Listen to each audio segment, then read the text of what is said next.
I used to think love was about longevity, about how many birthdays you could celebrate together, how many anniversaries you could check off like milestones on a quiet road. That's what I had. A stable relationship. Safe. Predictable. We shared bills, calendars, inside jokes that had lost their flavor years ago. On paper, we were perfect. Two people who didn't fight, didn't cheat, didn't dream too loud. We had dinners that tasted like silence, kisses that landed like habits, and nights where we lay next to each other like strangers on a delayed train. Still, I told myself this was how mature love looked. Comfortable, not electric. I'd wake up each morning with a sense of order, but not joy.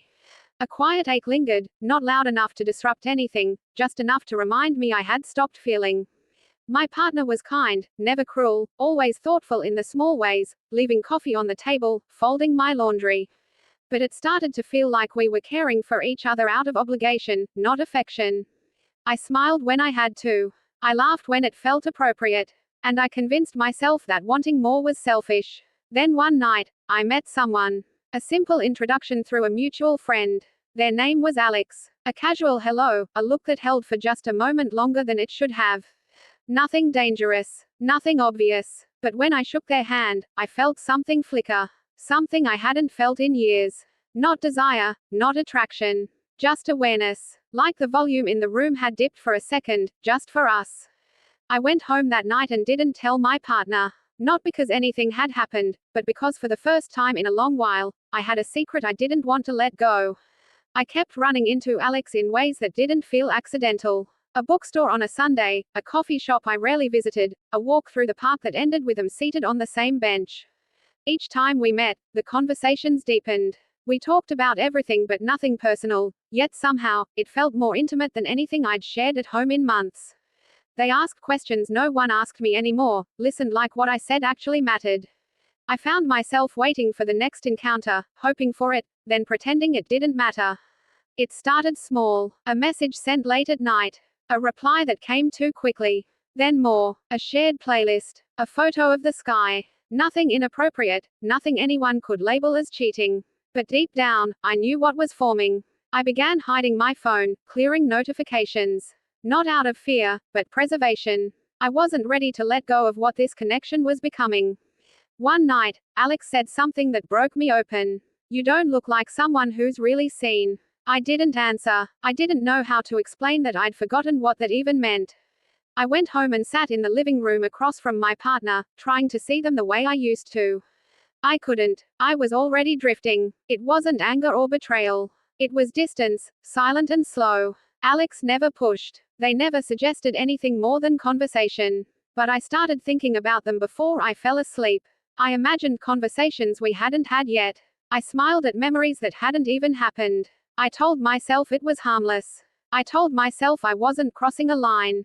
But deep down, I already had. And I didn't want to go back. It wasn't planned. I told myself that again and again. But there we were, alone, the air thick with everything unspoken. Alex looked at me like they were seeing every part one kept hidden from the world, and I didn't have the strength to keep pretending. The moment we touched, it wasn't about lust. It was about relief. Like I had been holding my breath for years and didn't realize it until I finally exhaled. There were no promises, no declarations, just a flood of everything I had been starving for. Presence, attention, warmth that didn't feel routine. Afterward, I didn't feel victorious. I felt split. I went home and showered in silence, then laid next to someone who had no idea I wasn't theirs anymore. My partner asked if I was okay. I lied. I kissed them goodnight, not out of guilt, but out of muscle memory. My mind was still somewhere else, tracing every detail of a moment that felt more real than anything in years. The days after were chaos disguised as normal life. I smiled through conversations, finished chores, showed up where I was supposed to. But my thoughts were with Alex. We met again, and again. It was never official, never labeled. Just a space we kept returning to where nothing felt wrong, even though everything was. But it wasn't perfect. Alex started to ask questions. What was I going to do? Was I staying or leaving? I didn't have answers. I told myself I was just figuring things out, but the truth was I didn't want to choose.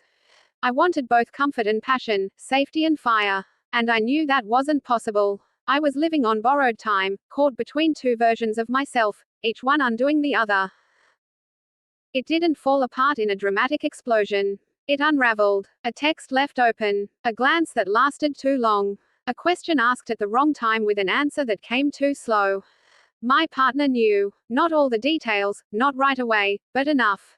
There was no shouting, just silence that cut deeper. The kind that says everything without a word. I admitted the truth. Not to justify, not to win, just because the weight of the lie had become unbearable. I packed a bag. No fight, no begging, just an understanding that the damage was too real. I left behind a life built on years and routines, and stepped into a future I hadn't thought through. I moved in with Alex, thinking that maybe love born in chaos could be strong enough to survive. For a while, it was. We made coffee together, stayed up late talking about everything and nothing, and tried to believe that what we had was worth the wreckage it caused.